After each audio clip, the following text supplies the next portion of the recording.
आज के जमाने में लोग बहुत कम पढ़ते हैं, पढ़ना पसंद नहीं करते। चलो देख लिया, रात दिन यूट्यूब में लग गए, चलो भाई कुछ ना कुछ देख लिया, लेकिन पढ़ नहीं पाते। लेकिन पहले के जमाने में सभी लोग पढ़ते थे, क्योंकि सत्संग केवल हम सुनाते नहीं, हम लोग सुनते भी हैं।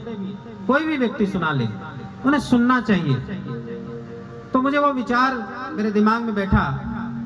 तो सज्जनों, ये सत्य बात भी है कि आप आजकल जो है मंत्र का अध्ययन या कोई वेद का अध्ययन या शास्त्रों का अध्ययन नहीं करते। बहुत सारे लोग हनुमान चालीसा पढ़ने की बात करते, लेकिन अब तो ऑडियो है, ऑडियो क्लिप लगा दिया और आप सुन रहे हैं। नहीं सज्जनों, इसे अध्ययन भी किया जाना चाहिए। हमारे यहाँ बहुत सारे धर्म ग्रंथों का बहुत बड़ा सम्मान रहा है। हम किताबों को पूजने वाले देश के लोग हैं। मां सरस्वती को पूजने वाला देश भारतवर्ष, जहां पर सारे के सारे अनुष्ठान संस्कृत भाषा में होते हैं। जितने भी यज्ञ हैं, हवन हैं, सबके अपने अपने मंत्र हैं, और उन मंत्रों के माध्यम द्वारा ही हम अपने इष्ट का आह्वान करते हैं। अब आप जब भी पंडित के द्वारा जब पूजन कराते हैं तो सारे देवी देवताओं का आह्वान करने के लिए कौन सा मंत्र का जाप होता है, जानते हैं आप? बोलिए, कोई बोल सकता है? सभी देवी देवताओं के आह्वान के लिए कौन सा मंत्र का जाप होता है? नहीं पता? स्वास्ति वाचनम। जब पंडित जी सारे पूजा करा लेंगे और सभी देवी देवताओं के आह्वान के लिए वो स्वास्ति वाचनम पढ़ते हैं। उसके बाद ऐसा मान्यता है कि सारे देवी देवता आपकी पूजा में आ गए। और जब सारे देवी देवता आ गए तो फिर उनको भेजने के लिए भी, अब किसी को बुलाया तो आप वहीं बैठाओगे थोड़ी, उसको भेजने के भी मंत्र हैं, बुलाने के मंत्र हैं हमारे यहाँ। कितनी बहुत बड़ी बात है। हमारा भारतवर्ष का जो संस्कृति है, बहुत रिच कल्चर है हमारा, बहुत रिच है। देवी देवताओं को बुलाने के भी मंत्र हैं और भेजने के भी मंत्र हैं, और देवी देवताओं को बैठा करके उनका सम्मान करने के भी मंत्र हैं। आप अक्सर देखते होंगे कि जब पंडित जी जब पूजा कराएंगे, जब स्वास्ति वाचनम होगा, तो जितने भगवान जी की जो पूजा होते हैं, चाहे गणेश भगवान की पूजा हो रहा है, गुरु का पूजा हो रहा है, चाहे गौरी गणेश का पूजा, किसी का भी पूजा हो रहा है, उसमें क्या क्या चढ़ाया जाता है अक्सर देखा जाए, उसमें 3 चीजें बहुत प्रमुखतः माना जाता है। उसमें प्रमुख माना जाता है कि एक तो फल, फूल, मिष्ठानम, है ना, और उसके बाद जो है आचमनम, जो पानी से अपने हाथ को धोते हैं, और द्रव्य दक्षिणा। ये 3-4 चीजें बहुत प्रमुखता माना जाता है, अक्सर हम चढ़ाते हैं इसे। हमारे गुरुदेव भगवान ने इसकी बहुत सुंदर व्याख्या की। महाराज श्री ने कहा कि जो फल है वो हमारे शरीर का प्रतीक है।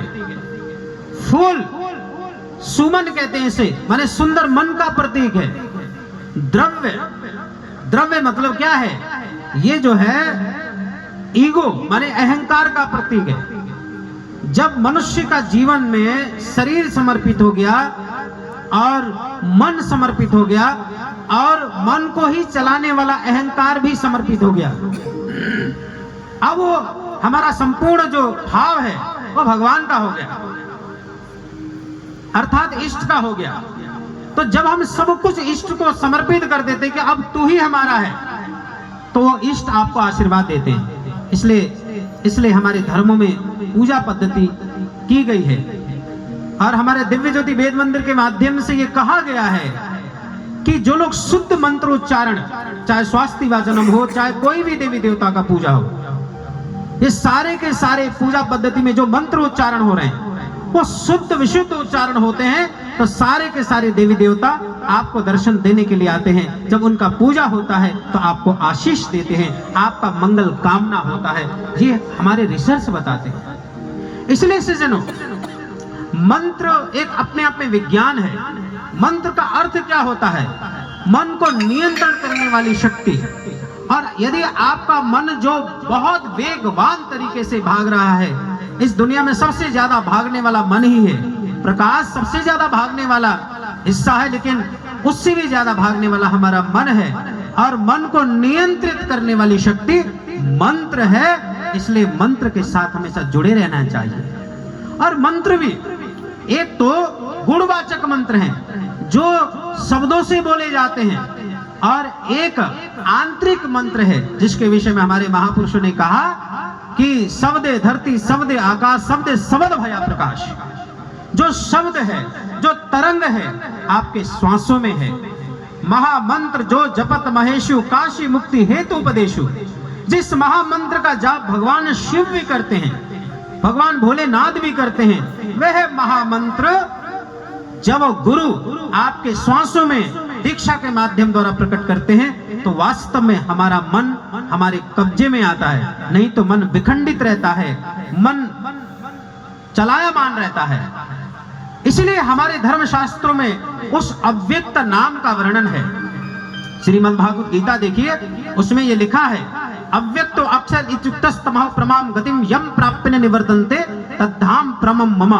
हे पार्थ, मेरा नाम अव्यक्त है, भाषाओं से परे है, बोला नहीं जाता, लिखा नहीं जाता। वे नाम हमारे श्वासों में है। जब गुरु ब्रह्मा ज्ञान की दीक्षा देते हैं, त्रिकुटी के मध्य में ईश्वर का दर्शन होता है, तो साथ साथ में हमारे श्वासों में भगवान का अव्यक्त नाम प्रकट होता है, वो महामंत्र प्रकट होता है। और जिस महामंत्र का जाप करने मात्र से ईश्वर आपके हृदय गुफा में प्रकट हो जाते हैं। ये इतना बड़ा सूत्र है पूरे मंत्र के अंदर। इसलिए हमारे आराध्य गुरुदेव श्री आशुतोष महाराज जी, जिन्होंने हमें वाह्या मंत्र ओम श्री आशुतोषाय नमः का जाप का तरीका तो बताया ही है, साथ साथ में आंतरिक जगत में अव्यक्त नाम जिससे भगवान को भी खींचा जा सकता है, भगवान को प्रकट होने के लिए मजबूर किया जा सकता है, भावनाओं से बुलाया जा सकता है, वो अव्यक्त नाम भी गुरुदेव ने दिया है ईश्वर दर्शन करवा करके। ऐसा अद्भुत मंत्र,